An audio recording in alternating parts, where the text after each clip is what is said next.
energy and air pollution will be one of the top 5 issues for the general election. We talk about Putin being in control. He's not really. It's the various factions under him, and it suits them to have him at the front. If you're trying to save for a house deposit and you'd have to save up some crazy amount of money, how on earth are you going to do that if a pint is £7? There's certain key things that we want from India and there's certain key things that they want from us.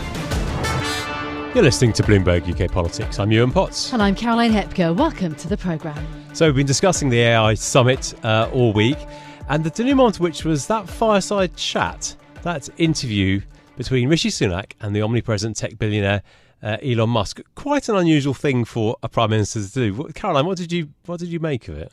Look, I think had it been a corporate event that I'm sure many of our listeners go to regularly, I don't think anyone would have batted an eyelid. But I think the response from UK media and from me is that it was kind of bizarre. It was dubbed a love fest, softball questions. There was a lot of kind of self-congratulatory thanks and praise, let alone the kind of weirdness of obviously the UK Prime Minister talking to the world's richest man, but they're both wealthy individuals. Anyway, there's so much criticism that you could heap and that has sort of been heaped upon this. I sort of want to say that first and kind of get out of the way before we actually put that aside and kind of explore what they discussed for 40 minutes. Yeah, there was a lot of cynicism, wasn't there? A lot of skeptical voices, but I feel like that's always the case, isn't it? I thought I read a lot of places that it was awkward, but I mean I didn't watch the whole thing, but just sort of scrolling through, it was a tiny bit awkward, but it wasn't too bad, was it? Look, listen, I think it was definitely awkward. I think the other underlying issue, though, and the problematic thing is who has more political power out of those two men. That's an interesting question. Well, my vote has got to be for Elon Musk. I mean, this is the individual who's, got kind of internet connectivity and has been able to support that within Ukraine and Crimea. There's also a question around Gaza. So there's lots of kind of very political issues out of this. It's not, this is not a kind of person who politically is neutral either, who's just a business leader. So I think that's kind of where there are some perhaps concerns. And his job's not up on the line later in a year's time either. But look, okay, put all of that kind of the personal issues aside. What I think is fascinating that emerged from this tech summit seems to be that big tech firms perhaps will allow the idea that potentially governments, should vet their artificial intelligence tools. This whole summit over 2 days was meant to look at the cutting edge of AI. Elon Musk seemed to agree in their conversation that there is a role for governments and regulators in this, in sort of vetting it. So it was an agreement that was signed up to by a number of countries. Pretty tentative in terms of the agreement. And also I'll put a little aside in there that Elon Musk, to my mind, was surprisingly positive about regulators, very complimentary, given that a lot of critics say that he's someone who actually is very challenging of oversight in his businesses. So I think that's quite interesting. But look, you should actually just first of all listen to a bit of the exchange between Rishi Sunak and Elon Musk. I do think overall that the potential is there for artificial intelligence, AI, to have most likely a positive effect and to create a future of abundance where there is no scarcity of goods and services. But it is somewhat of the magic genie problem, where if you have a magic genie that can grant all the wishes, usually those stories don't end well. Yeah, he went on to call it the most disruptive force in history, not mincing his words. And he says there will come a point when no job is needed, and then he said, I don't know how you feel about that, and there was a sort of awkward laugh from the audience. He then sort of paused and said, well, you can have a job if you want to for personal satisfaction. And I thought, hold on a minute, I mean, that's fine if you're you're very rich, but if no jobs are needed, then presumably most people won't have a job. So this raises enormous questions. Elon Musk has been very sceptical, is known to be a skeptic around AI in the sense that, he thinks that it could have sort of apocalyptic impacts in some ways. And this has also been the debate within the industry, right, on AI about how much there should be focus on the here and now, and whether on specific AI tools, how they might affect things like racism or the depiction of people online, and then how much you think about the kind of even bigger idea of there perhaps being a digital superintelligence, as Elon Musk was talking about.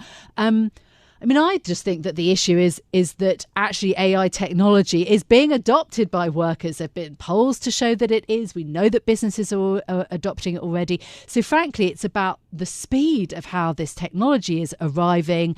Musk saying that this summit would go down in history. So there's a sort of lot of debate, again, about how kind of tentative the regulatory thrust is. Yeah, I think that's an interesting point, actually. Some of the adoption has been happening kind of organically, hasn't it? People are choosing to use AI because it works for them. People are actually sort of picking and choosing. And so it's sort of creeping into our lives without it coming in a sort of top-down kind of way. Yeah, but this is the first sort of tentative agreement, really, to work on building government capacity actually to vet cutting-edge AI. So it is kind of the first step in terms of AI. Musk compared it to, vetting in the car industry or vetting in the satellite industry. We vet pharmaceutical companies, so perhaps that's the kind of thinking behind it. Anyway, I think it was pretty fascinating. One little aside, though, as this is the Bloomberg UK Politics podcast, Rishi Sunak did talk about a UK election in the UK probably next year. Yes. So that's the big politics line out of it. We have confirmation it will not be in the first 25 days of January, which I think we all probably assumed anyway, Yes. but at least we know it's got to be done by the 31st of December unless he changes his mind. Okay. So, look, what else did we learn then about the state of the economy this week? Of course, we had the Bank of England decision. It left interest rates unchanged yesterday, saying that it's much too early to talk about interest rate cuts. Yeah, the Bank of England isn't expecting a recession, but it does see the economy stalling until the middle of 2025. Remember, in the past, before, they've said we were in for a recession, so that's changed over the last few months. But higher interest rates are hitting borrowers, with mortgage approvals dropping again in September. Well, joining us now to discuss all of this is John Stepek, author of the excellent Money Distilled newsletter. Hi, John. Thanks for joining us on the podcast. So the PM might be able to crow that inflation has halved by the end of the year, but the economic growth outlook is looking pretty ropey, isn't it?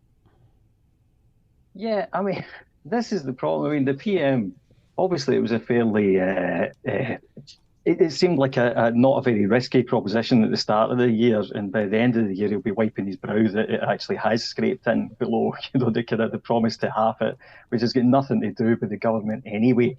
But the economic outlook, you're right. The tricky thing with the economic outlook is that, as you said, this time last year, the Bank of England basically thought we were already in recession and that we were going to spend all of this year in recession. And as it turned out, we didn't.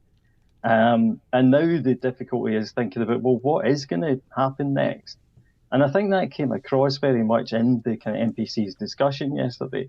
So on the one hand, you've got, they've kind of held rates, and markets are now convinced that come next year, they will be cutting rates.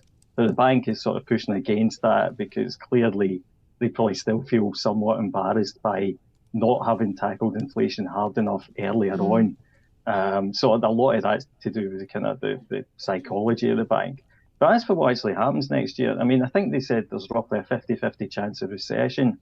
And, okay, that's a coin toss. So it doesn't sound like a very useful forecast, but at least it's quite an honest one. Because, things really could go any number of ways. It's not clear yet that the impact of rising interest rates has, we haven't seen how that has fed through yet. Mm-hmm. And from various, company results this week, it's not clear yet that the economy is slowing down to a massive extent either. So I do think it's, we're going to have to wait and see. Yeah, and obviously we understand that the economic backdrop is absolutely crucial for voters and for consumers who have the issue of the cost of living crisis, but then also for the general election that's going to be for, as we now know, next year. In terms of interest rates being left unchanged, people with mortgages and people thinking of buying a home and businesses, of course, they want to understand and know when interest rates will start to come down.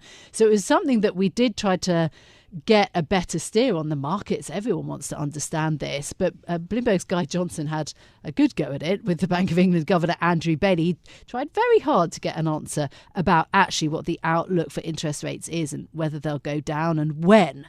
Here they are with that conversation. Our job is to get inflation down to the 2% target. Now, we've made a lot of progress this year, and I believe we'll make more progress in the rest of this year, but we've still got a long way to go. So Our very clear messages. We think the policy is having a restrictive effect at the moment, but I'm afraid we're going to have to maintain this stance for what we describe as an extended period of time. Yeah. What is an extended period of time? Is that a year?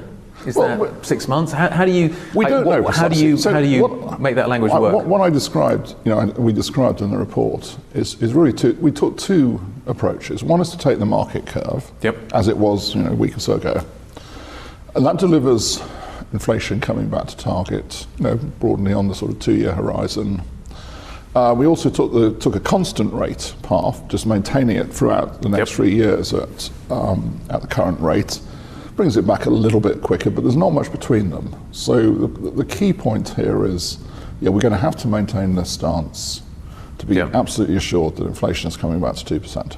The point in there is, though, that the market forecast, which does have cuts priced into it, albeit it was a week ago and there was only one of them, it does have a cut price in, and that gets you to a situation where you've got inflation basically back down to target within 2 years. It significantly reduces the risk of a recession.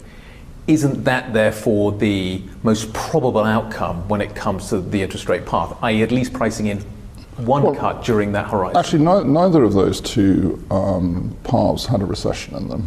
What they both have is very subdued growth. That's because at the point when we did this... But a reduced risk of a recession. Well, I mean, they are slightly reduced. There was only about 25 basis points difference between the two paths if you average it out over 3 years. So there's not much between these paths. And that supports the story that we're saying, which is, look, we're going to have to maintain this stance for an extended period to ensure we get to 2%. Why have you felt, though, today that you've needed to reiterate that so strongly? The language is a little bit more hawkish. Well, I think for two reasons. One is because we still see the risks to inflation as being on the upside at the moment. And it's important for that message not to get lost. And there are several reasons why we think the risks are on the upside, but they are still on the upside. Secondly, if you don't mind me saying so, because everybody's started to ask the question about cuts. So in a way, I think we have to sort of lean against that and say, no, we've got to maintain restrictive policies. Okay. Let's come back to that. Everybody started to talk about cuts. The market has started to price cuts. You're saying you do need to therefore lean in on that. Well, I'm not leaning against the curve that we used when we did the forecast, because frankly there wasn't a lot of difference between those two views, the constant throughout and the market then. But any more than that? Would you want to lean in on that? What I'm going to say is this: if the market has taken from what we have published today a view that we are leaning towards more cuts, then I'm afraid I will lean against that. Yes. Bank of England Governor Andrew Bailey speaking to Bloomberg's Guy Johnson. John, they were talking there about the forecast for next year of subdued growth rather than recession. The governor wanted to make that very clear. But I do wonder, do we sometimes get our knickers a bit in a twist here about the R word? And my colleagues at Bloomberg Economics won't forgive me for this, but we get very obsessed with whether we're in recession or not. But the truth is that a recession, which is 2 consecutive quarters of negative economic growth, can be very mild. And the difference with subdued growth and a recession, it's slightly dancing on the head of a pin, isn't it? It is. No, it absolutely is. I mean, I think it's really important to remember that we call it, the technical definition is 2 quarters in a row of GDP contracting. But the technical makes it suggest that somebody out there in the economics world won a Nobel Prize for coming up with this definition. It was plucked out of thin air. This is not as you say, subdued growth and a mild recession are kind of the same thing. And it's only whenever people start actually, losing their jobs en masse that it goes from being a kind of, mildly kind of rubbishy kind of growth to actually, no, this is really serious. And I think that's probably in some ways a better kind of definition of the difference. You can either be in a boom, or you can be kind of struggling along as we are just now, or you can be in, proper trouble, which is, as I say, whenever people are losing their jobs. But I mean, I don't know about your listeners, but I'm listening to that whole conversation there. And I like the way that Guy tried to get, something out of Andrew Bailey in terms of where the interest rates are going to go. But is this kind of obsession with a quarter point here or there, and this idea that somehow the Bank of England can kind of manage the path of the economy simply by tweaking one kind of key interest rate. Whereas what it's actually doing most of the time is chasing the market. I mean, it was chasing the market and catching up with what the market had already priced in all the way up. And there's a fair chance that it'll end up doing that all the way down as well. So, I think that we have a sort of slightly silly amount of faith or belief in this idea that the Bank of England is kind of driving the car of the economy. And it's not. I mean, it's not. So much about inflation depends on whether or not, for example, the conflict in the Middle East kind of spreads beyond Israel and Gaza. And whether that turns into a wider conflagration, which would then drive up oil prices, which would then cause, all manner of economic chaos. And it wouldn't matter what the Bank of England did with interest rates to kind of alleviate that.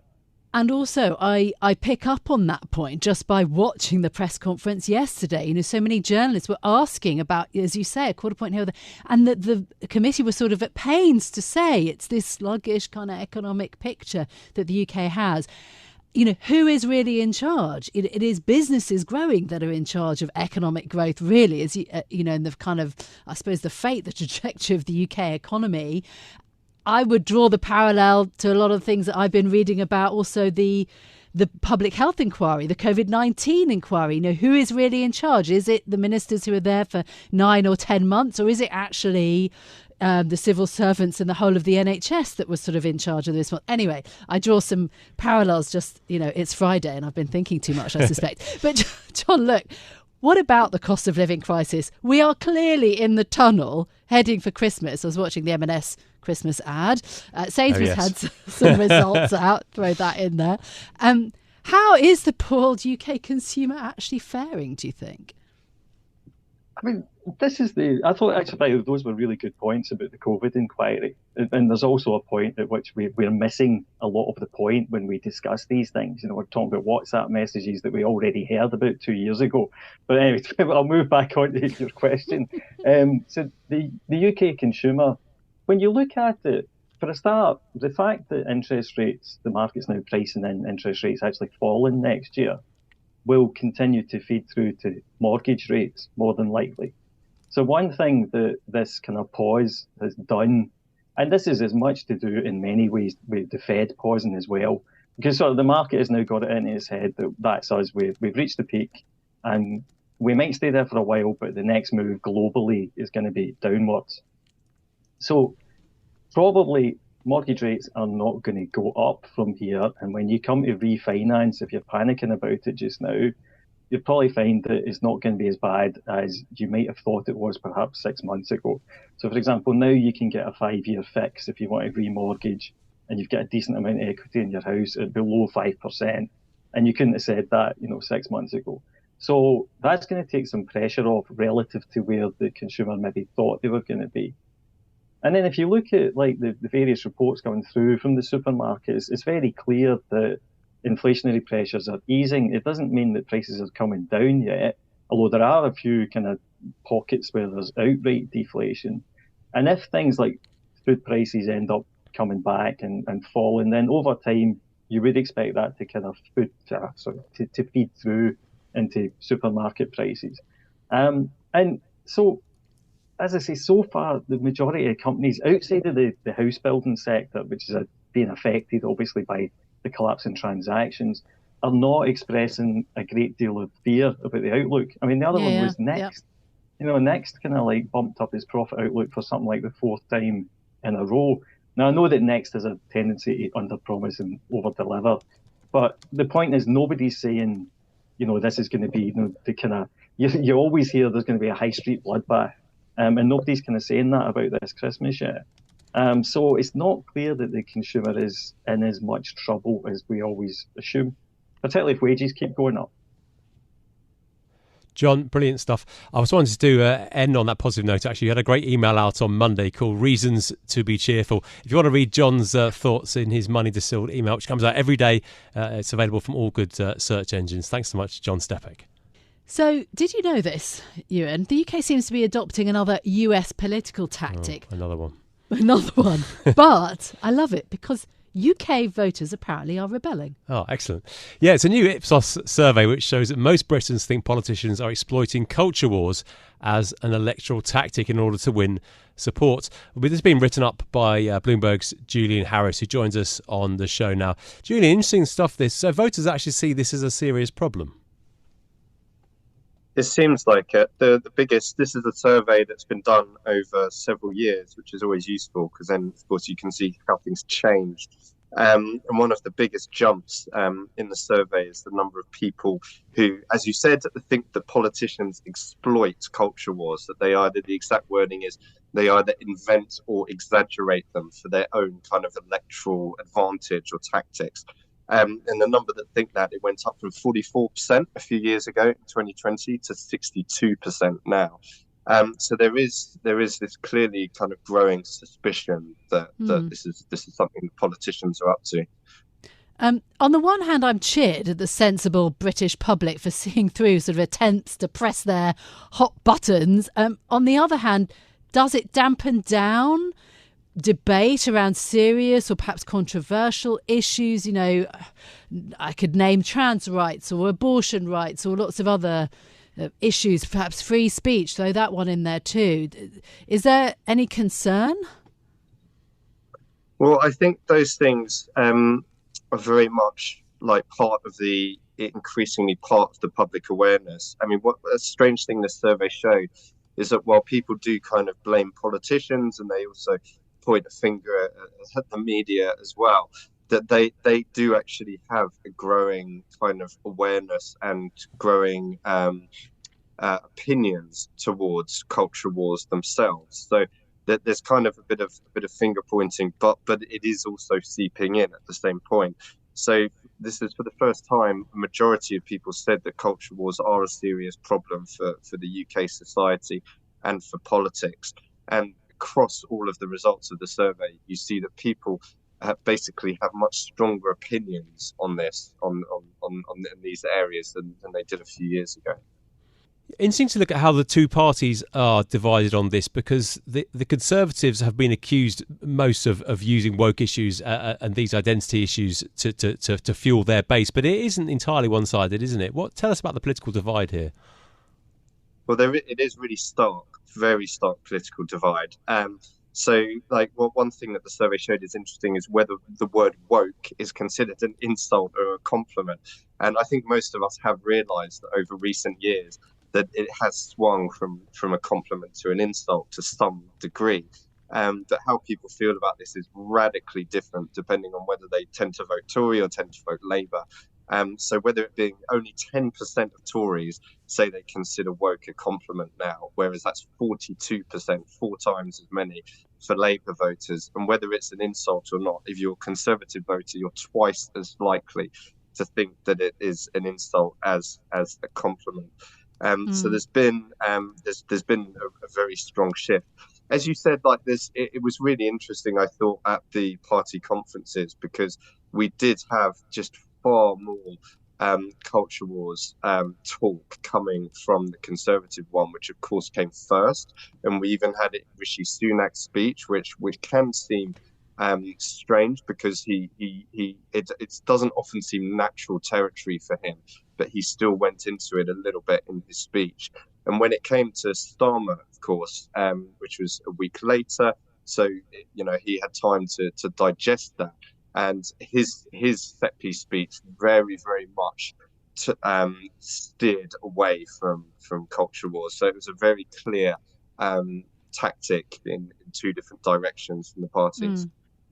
Yeah, look, I'm afraid I'm old enough to be reminded of, the phrase political correctness, of health and safety. These phrases that start off sort of meaning something quite concrete and then they become weapons and insults and used by different groups, and sort of woke, I think, has obviously fallen into that category. Do you think we're going to see a lot more of this, I guess, is the question, Julian, going into, as we know, a general election next year? Or again, will that divide on party lines? I think it will divide on party lines. I think it's not a coincidence that the Conservatives are trying to use this, whereas Labour want to have a sort of steadier ship. and avoid getting sort of torn apart by issues that for them can sometimes be tricky, which we did see in the past with sometimes their stuff over transgender rights, for example. It got them in a bit of a twist. So that's a risk for Starmer, which I think he'd just rather stay completely away from.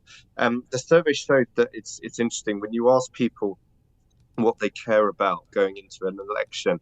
They very much don't care about classic culture war areas. Those things poll very, very low. The transgender rights that I mentioned, very, very low. Even race relations, extremely low. Like, people basically care about the NHS and the economy, which is what we tend to think, and that's still very much the case. The people were these academics at King's who said, though, that there is this increasing seeping in, which can then affect how people think about those topics as well. So we have this strange situation in America where lots of people on one wing think the economy is doing very badly, even though the evidence shows that it's not. So often as culture wars kind of ramp up, which they seem to be, it then can affect the bigger issues. Interesting. Julian, thank you so much for being with us. Bloomberg's Julian Harris there, taking us through that Ipsos survey of what Britons think about culture wars and how a lot of them see politicians as exploiting it. Yeah, I wonder how views on this will change if once the economy is in a stronger position, because obviously when the economy is tricky, that dominates debate. And I wonder if these issues will come more to the fore in the future. Well, that's it from us for today. If you like the programme, don't forget to subscribe. Give it 5 stars so that other people can find it on Apple Podcasts, Spotify, or wherever you listen. Our audio engineer today was Marufal Hussain. I'm Yuan Potts. And I'm Caroline Hepker. We'll be back with more on Monday. This is Bloomberg. Bloomberg UK Politics. Listen weekdays at noon on DAB Digital Radio in London.